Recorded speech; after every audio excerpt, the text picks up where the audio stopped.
why I'm moving into my car or an RV full time. I think we all know why. Life's expensive. Mortgages are expensive, rent's expensive. It's exhausting having no flexibility and always having to keep up on how much money, if you're lucky enough to have a job, how much money you need to make in order to pay the bills at the end of the month.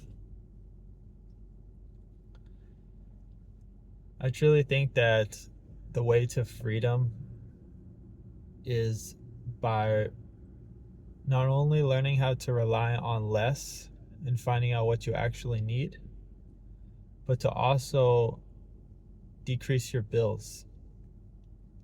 So many people focus on increasing your income, which there's nothing wrong with developing skills so that you can get paid more. But a lot of people don't necessarily focus on reducing our bills, which I think is even more important and which allows us for more flexibility. If you're always trying to make more money, but then your lifestyle increases with you making more money, then it kind of offsets. And if you want to break, there's no break because now you have all these bills.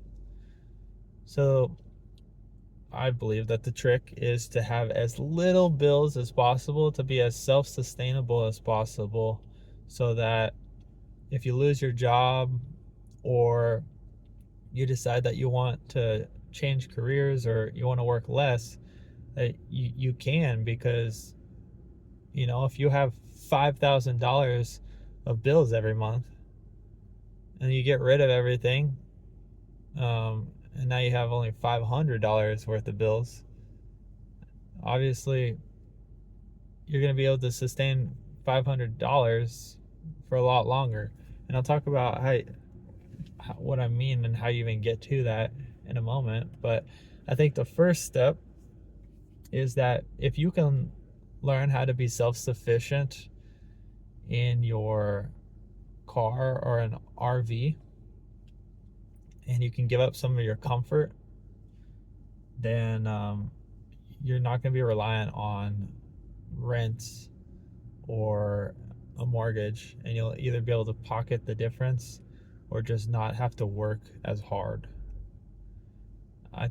We live in a crazy, wild world now where everything is incredibly expensive.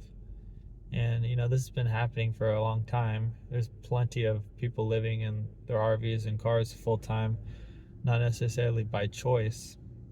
But I think that if you're in a position where you you have the choice, you still can afford rent and you can afford your mortgage.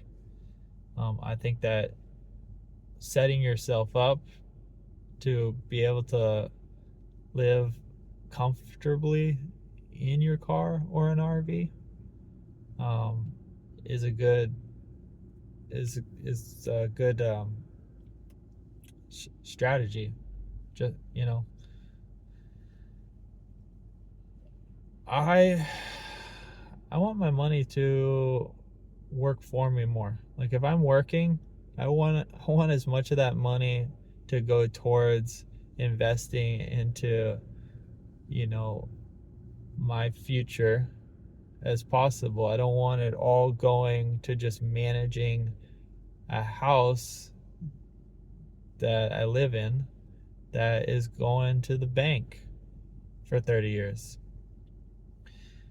So my plan is to live full time in my RV, just because I have a girlfriend and a dog, so I need a little bit more space. But I think a lot of people, depending on your rig, you could live in like your van, stealth, and like just be way less stressed. There's so much information out there to help people learn how to set themselves up so that it's really not that different.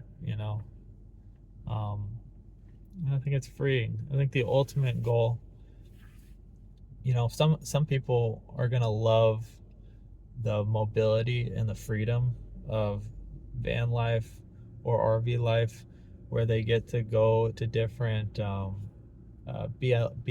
land or national forest land for free. Other people are going to want a little bit of a home base. I think that eventually buying like some cheap land in the desert or cheap land somewhere that is builder friendly, so you can build these off-grid um, systems like rain catchment systems, build your own little tiny house or whatever kind of house you want to build, so that you have virtually no bills. Get your power from solar and the sun, especially in the desert. um, I just know that the way to feel a lot more secure is not always about making more money. Sometimes it's about needing less. And self-sustainability, learning how to be flexible and give up some comforts for the short term, I think is a good strategy for being able to ultimately